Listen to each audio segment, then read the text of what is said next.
हमारा बोर्ड आ गया है। ठीक है, अभी तक मैं श्रीमान श्री छत्रपति शिवाजी महाराज इनके पावन धरती रायगढ़ से बिलोंग करता हूँ। Characteristic feature of living organism. I get this concept found to be tricky.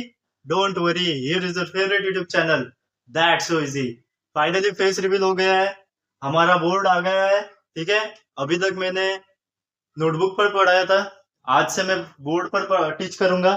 ठीक है, तो मेरा नाम है हर्ष पाटिल। मैं श्रीमान श्री छत्रपति शिवाजी महाराज इनके पावन धरती रायगढ़ से बिलोंग करता हूँ। ठीक है, तो आज से मैं आपको बोर्ड पर पढ़ाने वाला हूँ। ठीक है, तो एनिमल किंगडम तो हो गया, पूरा का पूरा हमने कंसेप्ट क्लियर कर दिए। ठीक है, एक एक फाइलम पढ़ लिया, एक एक क्लास पढ़ लिया, एक सब फाइलम था वो भी पढ़ लिया। ठीक है, अब आते हैं नए चैप्टर पर। हम चैप्टर 1, द लिविंग वर्ल्ड। अब सारी बेसिक चीजें हम लिख लिए हैं। या आज एक पार्ट होगा, कल एक पार्ट होगा। ठीक है, तो आज रिप्रोडक्शन तक पढ़ाऊंगा, सारा बेसिक पढ़ा देता हूँ। रुको, चलिए शुरू करते हैं फाइनली। ठीक है, लिविंग ऑर्गेनिज्म के कैरेक्टरिस्टिक फीचर होते हैं। ठीक है, 6 कैरेक्टरिस्टिक फीचर होते हैं, वो मैं बता देता हूँ। एक होता है ग्रोथ, दूसरा होता है रिप्रोडक्शन, तीसरा होता है मेटाबॉलिज्म, चौथा होता है सेल्युलरिटी, पांचवा होता है कैटाबॉलिज्म और छठा होता है कॉन्शियसनेस। ठीक है, तो सारे के सारे हम डिटेल में पढ़ेंगे। ठीक है, तो आपने को तकरीबन आई थिंक 10 लेक्चर्स तो लगेंगे इसको कंप्लीट करने में। ठीक है, तो 10 लेक्चर्स में ये सब हो जाएगा। ठीक है, तो शुरू करते हैं। First chapter, growth means increase in size and mass. मतलब साइज इन मास के इंक्रीज होने को ही बोलते हैं ग्रोथ। ठीक है, तो इसके दो तरीके होते हैं, एक है इंटरनल ग्रोथ और दूसरा होता है एक्सटर्नल ग्रोथ। ठीक है, इंटरनल ग्रोथ देखते हैं। It occurs within the body of an organism due to the cell division and an increase in cell mass. This is a characteristic feature of the all living organism. देखिए, जब internal growth कैसे होगी, जब cell division होगा और cell का मास बढ़ेगा तब होगी इंटरनल ग्रोथ। मतलब सेल अपना डिवीजन करेगा, फिर सेल का मास भी बढ़ेगा। ठीक है, तो इसको ही कहते हैं इंटरनल ग्रोथ, और ये है characteristic feature of the all living organism. ठीक है, तो अब देखते हैं अगला एक्सटर्नल ग्रोथ। एक्सटर्नल ग्रोथ मतलब क्या? It occurs on the outer surface of an object due to the accumulation और deposition of matter from the outside. This growth is seen in the all living organism. ठीक है, मतलब अब आपको मैं साधारण शब्द में सुनाने वाला हूँ। ठीक है, एग्जांपल देता हूँ। अगर मेरे पास ये मार्कर है तो ये एक ऑब्जेक्ट हुआ, तो अगर मैंने इसमें ढेर सारे मार्कर ला दिए, ठीक है, ढेर सारे मार्कर ला दिए तो इसका एक गुच्छा बन जाएगा।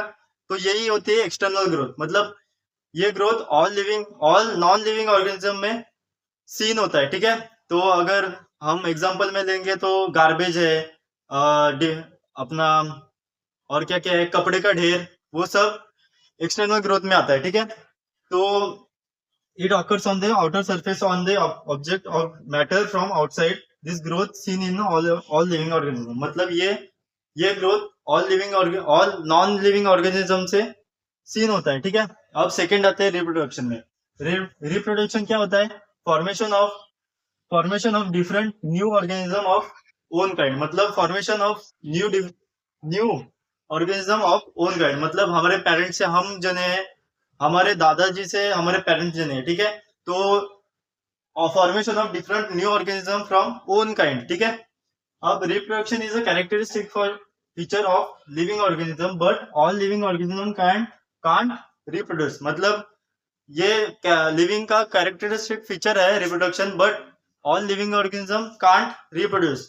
ठीक है, एग्जांपल है इसके जो रिप्रोड्यूस नहीं कर सकते वो उस एनिमल का एग्जांपल है mule, worker bee, sterile couple और इंटरस्पेसिफिक हाइब्रिड। इंटरस्पेसिफिक हाइब्रिड में म्यूल भी आता है। ठीक है, म्यूल आएगा, मतलब हम जेनेटिक हाइब्रिडाइजेशन करते हैं ना, एक जीन ला गया, दूसरा जीन ला दिया और उसको मिक्स करके एक नया एनिमल पैदा किया। जैसे कि हम जेनेटिक इंजीनियरिंग करते हैं। ठीक है, तो डॉली शिप अपना पता है ना, वो क्लोन वो इससे ही बना है जेनेटिक हाइब्रिडाइजेशन से। ठीक है, तो वही सब है। अब म्यूल किधर यूज करते हैं, मतलब mule is used by army for the carrying load in hilly areas, ठीक है। हिली एरियाज में आर्मी के जवान इस म्यूल को यूज करते हैं, मतलब ये एक डोंकी और हॉर्स का मेल, हॉर्स का जो मिक्सचर है उससे बनता है म्यूल, ठीक है। In case of unicellular organism, growth and reproduction are mutually inclusive event, ठीक है।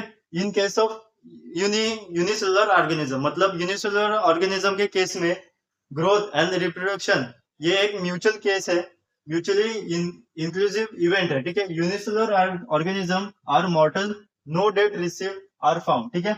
मतलब ये एक मॉर्टल ऑर्गेनिज्म होते हैं, मतलब इनके पास नो डेट रिसीव फाउंड है, मतलब इनके डेथ सीन ही नहीं हो रही है, ठीक है।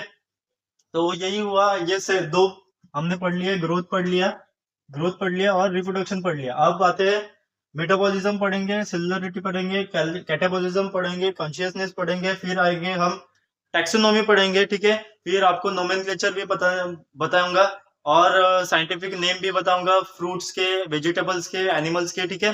तो हमसे जुड़िए, हमसे जुड़े जुड़े जुड़े जुड़े और हम ये लेसन कंटिन्यू करेंगे कल, 10 दिन तक कंटिन्यू करेंगे, ठीक है। फिर ये खत्म होने के बाद क्लासिफिकेशन का लेसन, एक सेकंड लेसन है वो भी शुरू करेंगे। आज के लिए इतना ही। अगर वीडियो अच्छी लगी तो लाइक कीजिए, सब्सक्राइब कीजिए, शेयर कीजिए।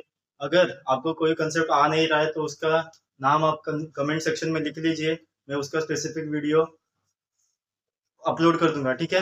तो मिलते हैं कल वाले वीडियो में, फिलहाल के लिए दैट्स सो इजी।